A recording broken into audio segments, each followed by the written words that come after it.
l'emploi est le facteur essentiel pour réussir la transition énergétique. Et donc il faut cesser d'opposer quelque part transition énergétique ou écologie et emploi. On voit dans les différents rapports et projections qui ont été faits que grosso modo dans la transition énergétique on va créer 1,5 million d'emplois supplémentaires, mais on va aussi en détruire 500 000.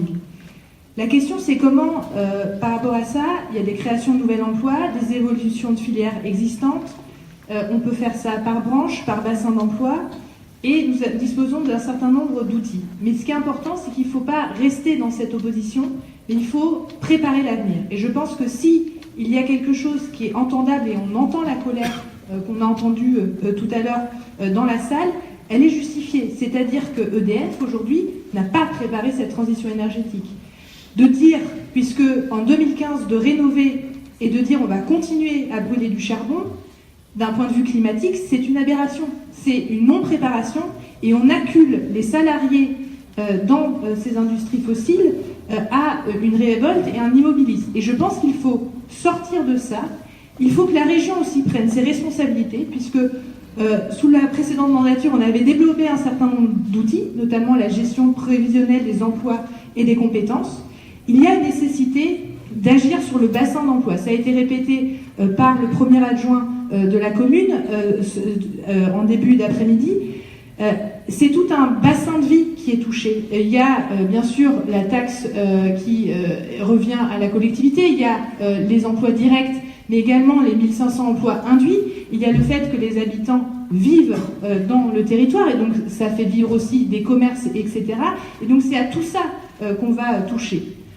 Sur les solutions qui sont proposées en termes d'emploi, je pense qu'il est illusoire de dire aujourd'hui, la tranche fuel a fermé d'ailleurs, et donc ça a eu forcément un impact aussi bien sur les emplois du grand port maritime en termes d'importation que dans la centrale de Cordemais. Donc il est pour moi de dire on mise tout sur juste le changement de combustible sans penser plus loin, c'est penser le court et le moyen terme. C'est faire croire aux salariés, et moi je pense qu'il faut avoir un vrai discours, et il faut vraiment poser tous les enjeux sur la table.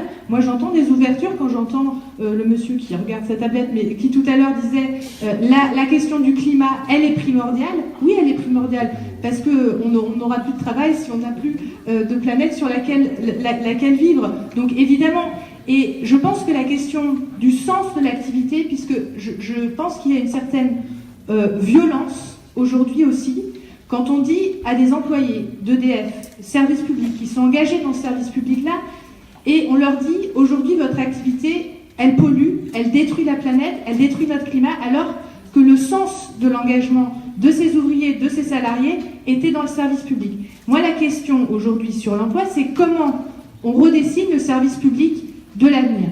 Je pense que ce n'est pas une solution unique. Par contre, je pense qu'aujourd'hui, il est nécessaire, et je pense que tous les éléments sont là, rassemblés sur le territoire, pour qu'on parle et qu'on se projette réellement dans l'avenir. La question et c'est à saluer, c'est pas EDF qui a proposé cette stratégie, c'est les salariés et les syndicats de EDF qui ont proposé la question de la biomasse. C'est important, à mon sens, à souligner. Sur la question, puisque ça a été évoqué à plusieurs reprises, il y a deux questions à mon sens en parallèle du développement des énergies renouvelables.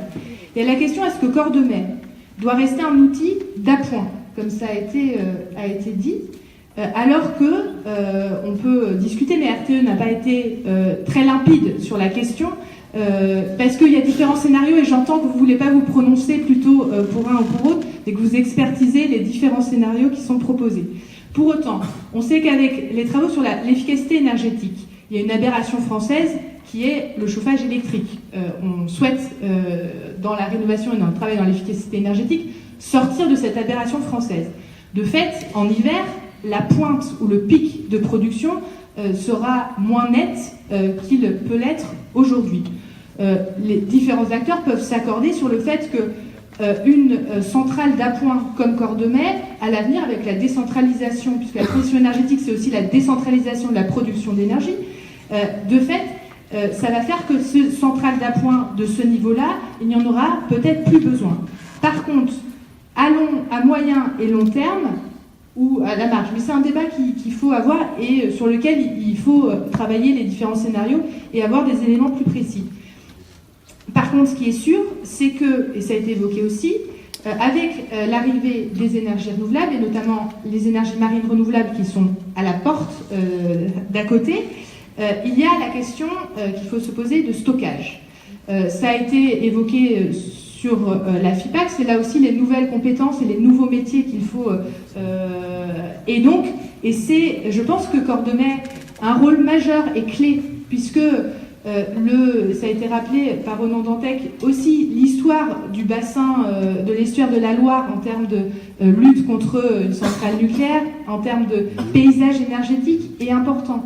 Et donc, de faire de Cordemais l'innovation et les investissements et les millions d'innovation dans notamment le stockage des énergies renouvelables sous différentes formes. Je pense qu'aujourd'hui, il y a la question de combustion biomasse qui a été évoquée. D'ailleurs, je précise qu'il faut le voir d'un bilan écologique, c'est-à-dire que ça dépend d'où provient la biomasse et quelle biomasse. Je suis désolée, mais les haies bocagères ne peuvent pas être brûlées. C'est bien de la biomasse résiduelle sur laquelle il faut rester, sinon on se met en compétition avec les besoins de chaleur, notamment dans les territoires, et l'approvisionnement plus local qu'on va mettre en péril et assécher. Ça, c'était simplement une parenthèse.